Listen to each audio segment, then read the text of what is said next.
हिंदू धर्म में करवा चौथ के पर्व का विशेष महत्व है। इस दिन सुहागिन स्त्रियां पूरे दिन निर्जला उपवास करके पति की लंबी उम्र की प्रार्थना करती हैं। ऐसा माना जाता है कि जो स्त्री श्रद्धा पूर्वक व्रत और उपवास करती है, उसकी सभी मनोकामनाएं पूर्ण होने के साथ पति को दीर्घायु का वरदान भी मिलता है।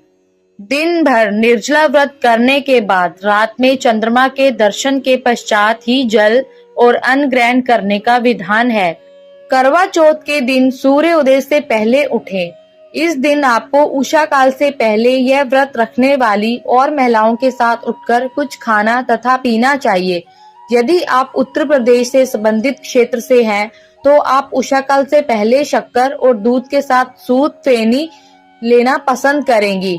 इस मिश्रण के सेवन से अगले दिन बिना पानी पिए रहने में मदद मिलती है।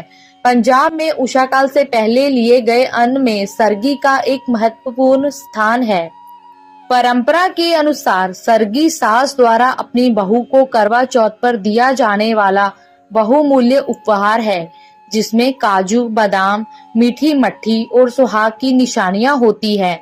यदि आप अपने सास के साथ ही रहती हैं, तो उषा काल के पहले खाया जाने वाला पदार्थ आपकी सास द्वारा ही बनाया जाता है। करवा चौथ के दिन इसकी कथा जरूर सुननी और पढ़नी चाहिए। करवा चौथ की कई कथाएं हैं, लेकिन सबका मूल एक ही है। करवा की कथा। एक समय की बात है कि एक करवा नाम की पतिव्रता स्त्री अपने पति के साथ नदी के किनारे के गांव में रहती थी। एक दिन उसका पति नदी में स्नान करने गया। स्नान करते समय वहां एक मगर ने उसका पैर पकड़ लिया। वह मनुष्य करवा करवा कह के अपनी पत्नी को पुकारने लगा। उसकी आवाज सुनकर उसकी पत्नी करवा भागी चली आई और आकर मगर को कच्चे धागे से बांध दिया। मगर को बांधकर यमराज के यहाँ पहुंची और यमराज से कहने लगी, हे भगवान, मगर ने मेरे पति का पैर पकड़ लिया है। उस मगर को पैर पकड़ने के अपराध में आप अपने बल से नरक में ले जाओ। यमराज बोले, अभी मगर की आयु शेष है, अतः मैं उसे नहीं मार सकता। इस पर करवा बोली, अगर आप ऐसा नहीं करोगे तो मैं आपको श्राप देकर नष्ट कर दूंगी। ये सुनकर यमराज डर गए और उसे पतिव्रता करवा के साथ आकर मगर को यमपुरी भेज दिया और करवा के पति को दीर्घायु दी। हे करवा माता, जैसे तुमने अपने पति की रक्षा की, वैसे सबके पतियों की रक्षा करना। द्रौपदी की कथा। इस कथा के अनुसार एक समय की बात है, जब नीलगिरी पर्वत पर पांडव पुत्र अर्जुन तपस्या करने गए, तब किसी कारणवश उन्हें वहीं रुकना पड़ा। उन्हीं दिनों पांडवों पर गहरा संकट आ पड़ा। तब चिंतित व शोकाकुल द्रौपदी ने भगवान श्री कृष्ण का ध्यान किया तथा कृष्ण के दर्शन होने पर पांडवों के कष्टों के निवारण हेतु उपाय पूछा।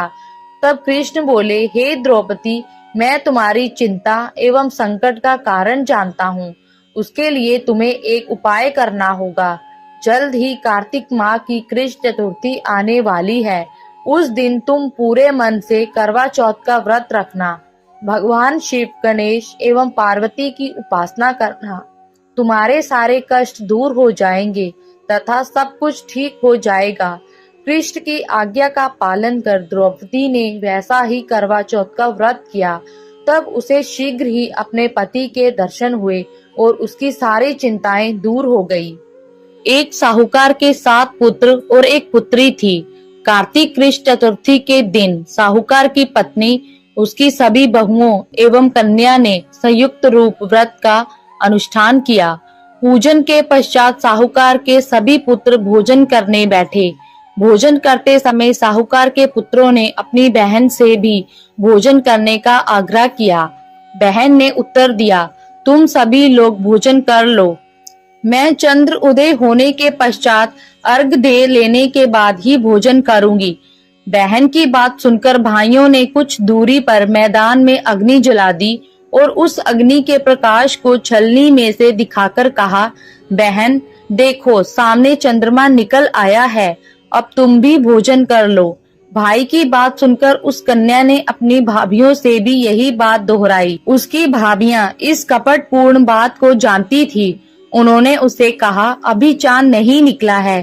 तुम्हारे भाइयों ने अग्नि के प्रकाश द्वारा तुम्हें चंद्रमा के उदित होने का भास कराया है, परंतु अपनी भाभियों की बात पर उसने कोई ध्यान ना देकर अर्घ दे डाला और उसके बाद भोजन भी कर लिया।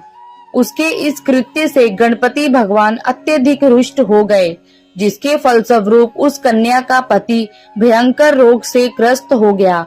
चिकित्सा आदि कराने से वंचित धन नष्ट हो गया और वह अत्यंत शोकाकुल होकर कष्ट भोगने लगी। कष्ट भोगने के बाद जब उसे अपनी भूल का ज्ञान हुआ तो वह बारंबार मन में पश्चाताप करने लगी। उसने अपनी भूल के लिए गणेश जी से क्षमा याचना की और व्रत को पुनः भक्ति पूर्वक पूरा किया। उसकी आराधना से गणेश जी प्रसन्न हो गए और सभी कष्टों का निवारण कर उसे धन्य धान्य से पूर्ण कर दिया।